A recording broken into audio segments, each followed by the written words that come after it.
Bismillahirrahmanirrahim. Alhamdulillahirrabbilalamin. Wassalatu wassalamu ala ashrafil anbiya'i wal mursalin wa ala alihi wa sahbihi ajma'in. Assalamualaikum warahmatullahi wabarakatuh. Salam ukhuwah dan salam kasih sayang. Bersyukur kita kehadrat ilahi kerana dengan izin serta limpah kurnianya dapat kita bersua pada pagi yang mulia ini dalam forum perdana bagi membincangkan berkenaan permasalahan yang berlaku dalam bidang pendidikan kesusastraan Melayu. Bersama saya, Nur Fakiah Cik Jarus selaku moderator anda.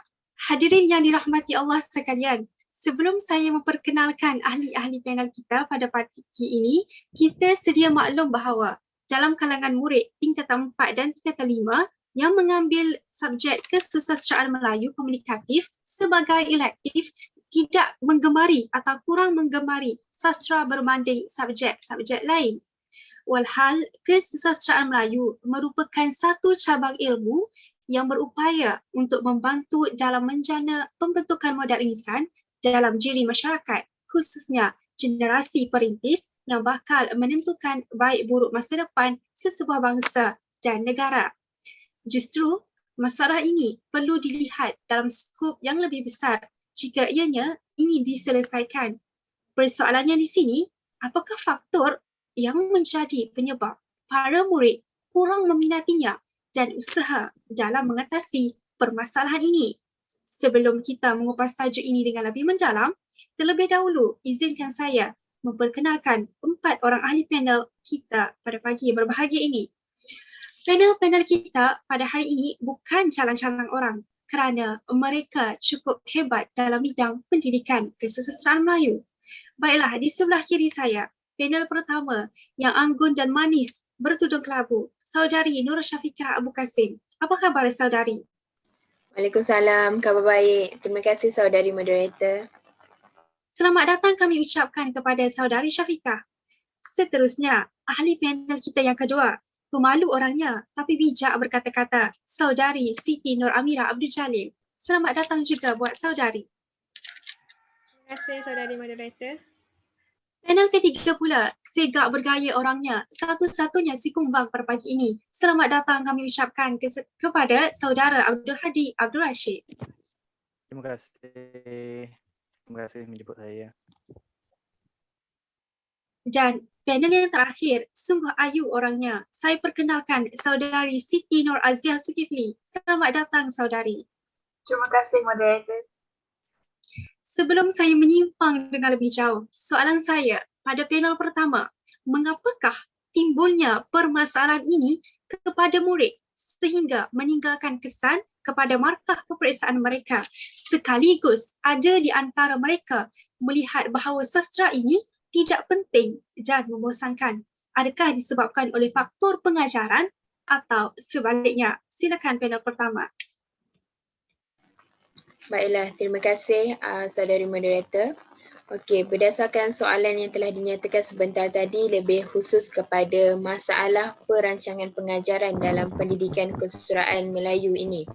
Okey, sebagaimana yang kita sedia maklum, perubahan era kini bukan sahaja memberi impak kepada ekonomi, malah pendidikan turut dipengaruhinya. Jadi, senario ini telah membangkitkan pihak yang terlibat dalam bidang pendidikan, khususnya pihak Kementerian Pendidikan Malaysia iaitu KPM, sehingga mereka ini mengorak langkah dan mengambil beberapa inisiatif bagi menyelaraskan pendidikan terhadap semua murid dalam apa jua keadaan. Walau bagaimanapun, perlu dipandang serius dalam apa juga isu dan juga masalah yang timbul dalam setiap mata pelajaran, khususnya bagi mata pelajaran yang kita fokuskan pada forum kali ini iaitu pengajaran kesusastraan Melayu komunikatif yang merupakan subjek elektif untuk pelajar tingkatan 4, 5 dan juga 6. Segelintir individu juga dia menganggap bahawa mata pelajaran ini tidak menyeronokkan pada awalnya, khusus buat murid kelas bawah sehingga mengakibatkan tiada peluang untuk murid yang betul meminati kesusastraan Melayu ini untuk mendalaminya dengan lebih baik. Jadi di sini saya ingin memberi pandangan saya tentang masalah dalam perancangan pengajaran mata pelajaran kesusastraan Melayu yang sering dibicarakan kini. Okey, antara masalah yang dapat saya kemukakan ialah kurangnya penerapan elemen pembelajaran abad ke-21 dalam perancangan pengajaran dan pembelajaran kesesuraan Melayu kini. Seperti yang kita ketahui, penerapan elemen pembelajaran abad ke-21 ini yang merangkumi pelbagai pendekatan, strategi, kaedah, teknik dan juga bahan sangat-sangat mempengaruhi murid dan juga guru, terutamanya dalam peningkatan daya konektif, afektif dan juga psikomotor mereka. Sebagai seorang guru yang prihatin, perlulah memastikan setiap perancangan pengajaran itu berkait rapat dengan elemen yang penting ini mengikut kumpulan sasaran dan juga keadaan persekitaran bilik darjah. Elemen ataupun aspek yang terkandung dalam falsafah pendidikan kebangsaan, falsafah kesusahan Melayu, sukatan pelajaran dan juga dokumen standard kurikulum dan pentadsiran iaitu DSKP perlu juga dimasukkan dalam perancangan pengajaran bagi memastikan dan menjamin kemenjadian murid seperti yang telah ditetapkan.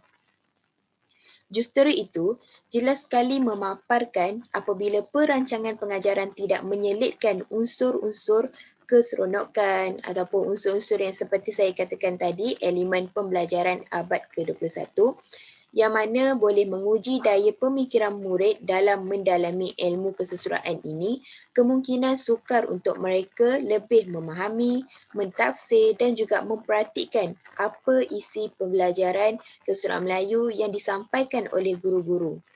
Itulah kepentingan penerapan elemen pembelajaran abad 21 ini dalam sesuatu perancangan pengajaran dan pembelajaran. Masalah seperti yang saya nyatakan tadi perlulah diatasi dan dititik beratkan oleh setiap pihak, khususnya pihak sekolah dan juga guru. Jadi saya rasa itu sahaja dari pandangan saya. Terima kasih saudari moderator. Terima kasih saudari Nur Syafiqah atas pandangan yang amat bernas sebentar tadi. Sudah terang lagi bersuluh bahawa penerapan elemen pengajaran abad 21 merupakan salah satu pendekatan terbaik dalam pembelajaran kesusastraan Melayu komunikatif. Justru saya ingin menanyakan persoalan yang seterusnya kepada ahli panel kita yang kedua. Baiklah, saudari Nur Amia, pada pandangan anda, apakah cara yang terbaik untuk mengatasi permasalahan ini?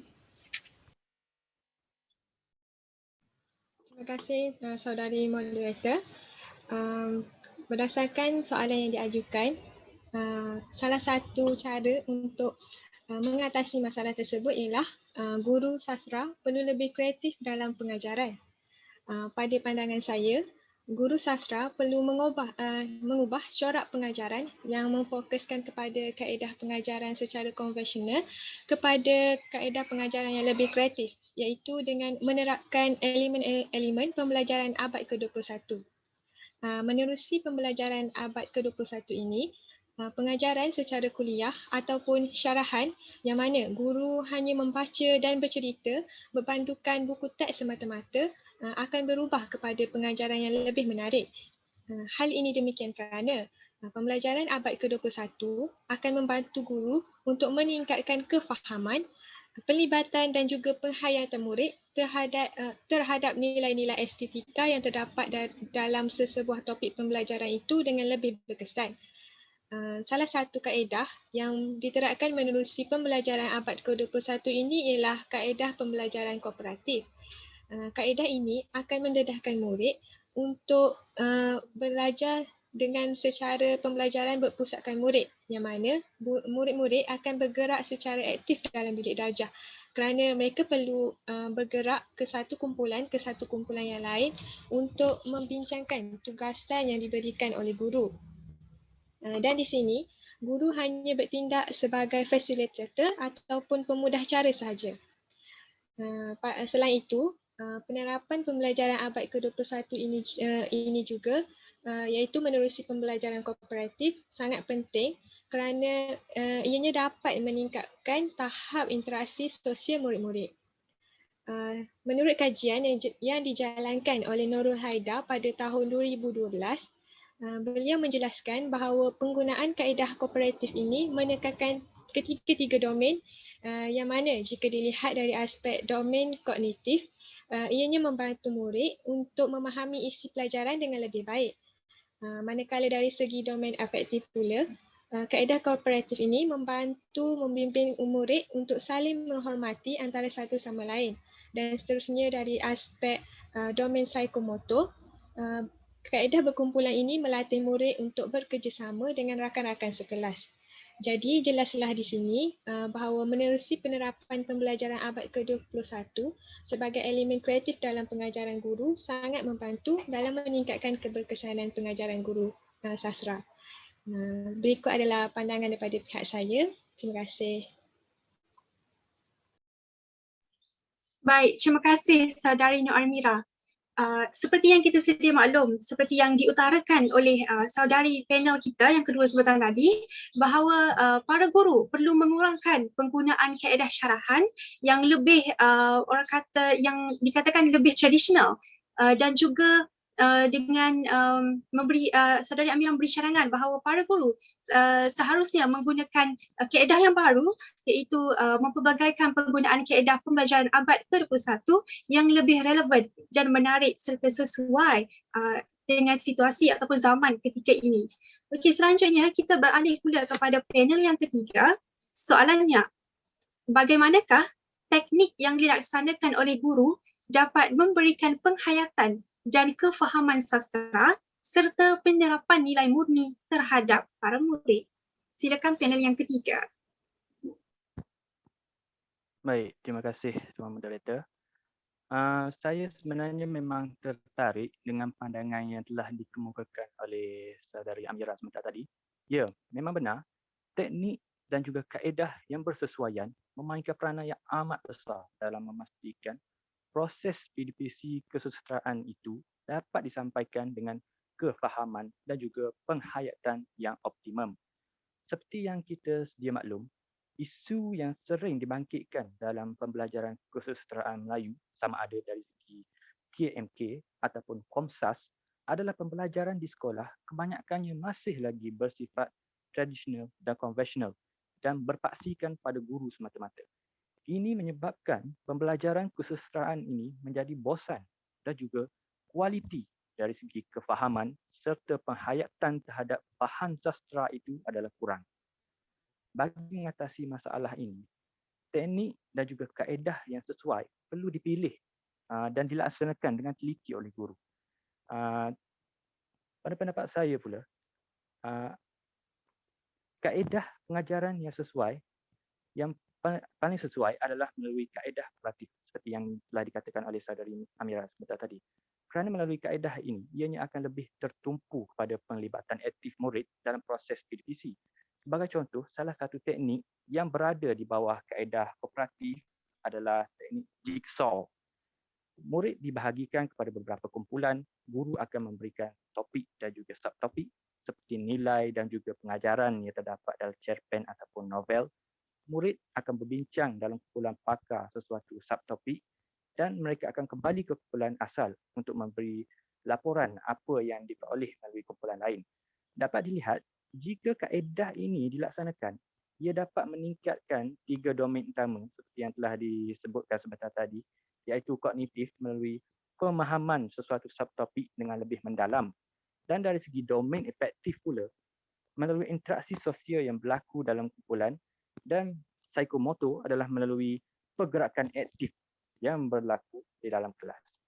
Jadi kesimpulannya, kaedah kooperatif sesuai untuk diterapkan dalam pembelajaran kesusastraan kerana ianya dapat memastikan PDPC akan berjalan dengan menarik. Jadi itulah sahaja sedikit sebanyak pandangan saya. Kembali kepada Tuan Moderator. Terima kasih kepada panel kita yang ketiga. Sebentar tadi panel kita yang ketiga telah mengupas lebih mendalam tentang kaedah kooperatif iaitu jigsaw yang akan menarik minat para murid untuk belajar dalam subjek kesusastraan Melayu. Oleh itu, saya sarankan kepada guru-guru di luar sana untuk menggunakan kaedah kooperatif di bawah kaedah pembelajaran abad ke-21 ini. Okey, selanjutnya untuk panel kita yang terakhir, dan saya rasa kira-kira ini merupakan soalan yang terakhir untuk bagaimanakah aktiviti yang dilaksanakan oleh guru dapat memberikan penghayatan dan kefahaman sastra serta penerapan nilai murni terhadap para murid. Silakan. Baiklah, sebentar tadi Abdul Hadi ada mempas tentang beberapa teknik yang disarankan oleh Abdul Hadi. Jadi di sini suka untuk saya memberi contoh kepada salah satu teknik dalam PAK 21 adalah menggunakan teknik teater bercerita. Menurut Clementi pada tahun 2010 menyatakan bahawa teknik bercerita adalah sebuah pementasan dan pelakonnya perlu membaca skrip. Teknik bercerita ini pula dia menekankan kepada aspek intonasi iaitu penekanan suara yang jelas dan kuat. Untuk melaksanakan aktiviti ini, guru boleh memilih pelbagai genre. Contohnya, guru memilih genre tentang prosa moden iaitu drama. Jadi, guru boleh memberikan arahan kepada murid untuk mempersembahkan hasil lakonan mereka di hadapan kelas mengikut bab-bab yang ada dalam prosa moden tersebut. Jadi, menggunakan teknik teater bercerita tersebut, murid dapat menghayati dan memberi kefahaman dengan lebih apabila mereka terlibat secara langsung melalui aktiviti tersebut. Jadi, bagaimana penerapan nilai ini boleh berlaku? Penerapan nilai ini akan berlaku apabila murid melihat sendiri bagaimana teknik teater bercerita itu berlangsung. Mereka akan melihat kebaikan dan keburukan apabila mereka melakukan sesuatu. Jadi, saya merasakan bahawa teknik-teknik dalam PAK 21 ini sangat membantu murid dalam memahami, memberi penghayatan dan juga menerapkan nilai-nilai murni dalam kalangan diri mereka sendiri. Selain itu, saya juga ingin menekankan bahawa terdapat kajian yang telah dilakukan oleh saudara Muhammad Amir dan Fazila Amzah yang telah dilakukan pada tahun 2019. Dapatan kajian mereka menyatakan bahawa dengan menggunakan teknik teater bercerita, murid dapat memberikan kefahaman sekaligus kita dapat menghasilkan pelajar yang berinovatif dan kreativiti dan ianya selari dengan falsafah pendidikan kebangsaan. Jadi saya rasa teknik-teknik yang digunakan di dalam pembelajaran abad ke-21 dalam kesusastraan Melayu ini perlu dipelbagaikan oleh guru supaya ianya menjadi daya penarik kepada pelajar untuk mempelajari subjek kesusastraan Melayu ini. Sekian sahaja daripada saya. Baik, terima kasih kepada panel kita yang terakhir, Saudari Siti Nur Aziah yang telah memberikan cadangan mengenai teknik ataupun salah satu teknik Part 21 iaitu teknik teater bercerita. Sememangnya teknik ini dapat memberikan kefahaman yang lebih mendalam dalam subjek kesusastraan Melayu. Oleh itu, saya rasa kita sudah sampai ke penghujungnya dalam forum ini kerana kita sudah kesentukan waktu. Dapat kita dilihat bahawa kesimpulannya bahawa subjek kesusastraan Melayu ini perlulah dipersembahkan dengan gaya baharu dan menekankan kepada kaedah serta pendekatan yang tidak membosankan para murid. Guru perlu mempelbagaikan teknik pengajaran, antaranya teknik bercerita ataupun teknik kooperatif Jian-Jigsaw seperti yang dikongsikan oleh panel kita sebentar tadi dalam mewujudkan suasana pembelajaran yang menyeronokkan. Dapat kita lihat bahawa kaedah syarahan tidak lagi sesuai untuk digunakan oleh guru. Sebaliknya, teknik pembelajaran abad 21 merupakan salah satu teknik yang paling terbaik untuk digunakan dalam pengajaran mata pelajaran kesusastraan Melayu dan komunikatif. Di sini saya ingin mengambil kesempatan untuk mengucapkan ribuan terima kasih kepada keempat-empat ahli panel kita kerana sudi bersama-sama dengan kita pada pagi yang mulia ini. Mereka lah yang menjadi pendorong kepada guru-guru di luar sana untuk mengubah kaedah daripada kaedah konvensional kepada kaedah yang lebih moden dan sesuai serta menarik minat murid para murid kita. Oleh itu, sekian sahaja daripada saya dalam permasalahan dalam pendidikan kesusastraan Melayu. Sebelum kita terpisah, izinkan saya mengakhiri dengan serangkap pantun yang berbunyi, tuailah padi antara masak, esok jangan layu-layuan, intailah kami antara nampak, esok jangan rindu-rinduan. Sekian sahaja untuk hari ini. Jika ada terkasar bahasa, tersilap bicara, mohon dimaafkan. Sesungguhnya yang baik itu datang daripada Yang Maha Pencipta dan yang kurang itu datang daripada saya. Sekian, terima kasih. Terima kasih. Terima kasih.